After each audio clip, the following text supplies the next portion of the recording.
ಲೋಕಾಯುಕ್ತ ಹೆಸರಲ್ಲಿ ಹಣಕ್ಕೆ ಬೇಡಿಕೆ ಇಟ್ಟಂತಹ ಪ್ರಕರಣಕ್ಕೆ ಸಂಬಂಧಪಟ್ಟಂತೆ ನಿರಂತರವಾಗಿ ಲೋಕಾಯುಕ್ತ ದಾಳಿಯಾಗ್ತಾ ಇದೆ. ಬಹುತೇಕರಿಗೆ ಅತಿ ದೊಡ್ಡ ಶಾಕ್ ಆಗ್ತಾ ಇದೆ. ಅದರಲ್ಲಿ ಪ್ರಮುಖವಾಗಿ ಮತ್ತೊಬ್ಬ ಅಧಿಕಾರಿಯ ನಿವಾಸದ ಮೇಲೂ ಕೂಡ ಲೋಕಾಯುಕ್ತ ನಿನ್ನೆ ಇಡೀ ರಾತ್ರಿ ಕೂಡ ದಾಳಿ ಮಾಡಿ ಪರಿಶೀಲನೆ ಮಾಡಿದೆ ಅನ್ನೋದರ ಡೀಟೇಲ್ ಸಿಗ್ತಾ ಇದೆ. ಅದು ಐಪಿಎಸ್ ಅಧಿಕಾರಿ ಶ್ರೀನಾಥ್ ಜೋಶಿಗೂ ಕೂಡ ಸಂಕಷ್ಟ. ಲೋಕಾಯುಕ್ತ ಹೆಸರಲ್ಲಿ ಪಿಟಿಷನ್ ಕ್ಲೋಸ್ ಮಾಡ್ತೀವಿ ಅನ್ನೋ ಕಾರಣಕ್ಕೆ ಹಣಕ್ಕೆ ಬೇಡಿಕೆ ಇಟ್ಟಂತಹ ಪ್ರಕರಣ ಶ್ರೀನಾಥ್ ಜೋಶಿ ಅವರ ನಿವಾಸದ ಮೇಲೂ ಕೂಡ ಈಗ ದಾಳಿಯಾಗಿದೆ. ಶ್ರೀನಾಥ್ ಜೋಶಿ ಮನೆ ಮೇಲೆ ಲೋಕಾಯುಕ್ತ ಅಧಿಕಾರಿಗಳು ರೇಡ್ ಮಾಡಿದ್ದಾರೆ. ಕೋರಮಂಗಲದ ಪೊಲೀಸ್ ಕ್ವಾರ್ಟರ್ಸ್ನಲ್ಲಿದ್ದ ಶ್ರೀನಾಥ್ ಜೋಶಿ ಲೋಕಾಯುಕ್ತ ಅಧಿಕಾರಿ ತಿಪ್ಪೇಸ್ವಾಮಿ ನೇತೃತ್ವದಲ್ಲಿ ನಿರಂತರವಾಗಿ ಪರಿಶೀಲನೆಯಾಗಿದೆ. ಲೋಕಾಯುಕ್ತ ಎಸ್ಪಿ ಆಗಿದ್ದ ಶ್ರೀನಾಥ್ ಜೋಶಿ ಅವರ ನಿವಾಸದ ಮೇಲೆ ಈಗ ದಾಳಿಯಾಗಿರೋದು.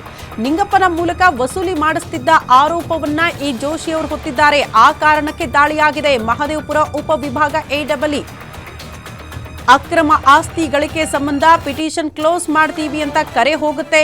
ಅದಕ್ಕೆ ಹಣಕ್ಕೆ ಬೇಡಿಕೆ ಇಟ್ಟಿದ್ರು ನಿಂಗಪ್ಪ. ಅವರ ಜೊತೆ ಜೋಶಿ ಅವರು ಕೂಡ ಶಾಮೀಲಾಗಿದ್ರು.